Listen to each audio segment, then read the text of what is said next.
Hello guys, ayan nga, nagtatry tayo mag YouTube sa YouTube channel sa ngayon kasi wala akong malay mo naman, di ba guys, di ba wala naman masamang mangarap.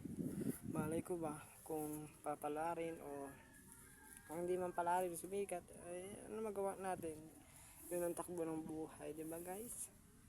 Kaya gawin ko na lang yung kailangan ko. Kung kailangan ko mag-post ng mag-post, sige, magpo-post ako ng basta makapag-post ako at makapagbigay ako ng mapapanood dito kahit hindi nyo maintindihan. Shuffle yung video ko. I'm sorry kung shuffle guys.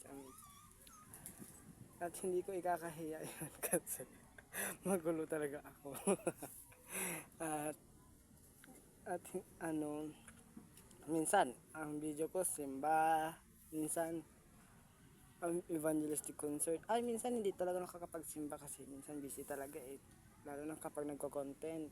Uunahin mo talaga para lang gumanda, pero yung content ko talaga hindi ko talaga mapaganda, my God. Ay nako, sana mapaganda na natin at sana napansin ng iba kasi alam mo naman, malay ko ba kung dito lang ako yayaman. Hoy, yayaman agad. Joke lang, hindi. Achieve, ang ko lang naman dito yung kapag, kunyari kung nakakapag earn ako ng money, itutulong ko lang kasi sa magulang ko. Gagawin ko ng bahay. Siyempre naman, gusto ko din mabago yung buhay ng magulang ko. Hindi lang yung ganito lang yung buhay namin lagi. Diba guys? Hindi masamang mangarap. Basta may pangarap, mangarap lang. Siyempre, huwag natin pabayaan ang pag-aaral natin. Yun ang mas importante. Aangat ka sa buhay kapag andyan yung pag-aaral. Lalo na kapag yan yung pamana sa atin ng mga magulang natin. Yan yung hindi sa atin mananakaw kahit kailanman mamatay man tayo, hindi sa atin mananakaw. Diba guys?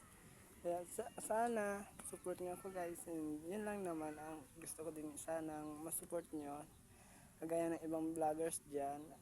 Ako pa lang, small vlogger, diba? Small vlogger.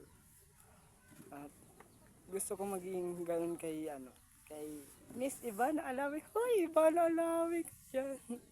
Joke. Pero idol ko talaga si Miss Ivana Alawi. Yun talaga ang pinaka-idol ko sa vlogger. Kasi ang bait-bait niya, parang hindi siya maarting tao. Yun lang guys, maraming salamat, bye bye.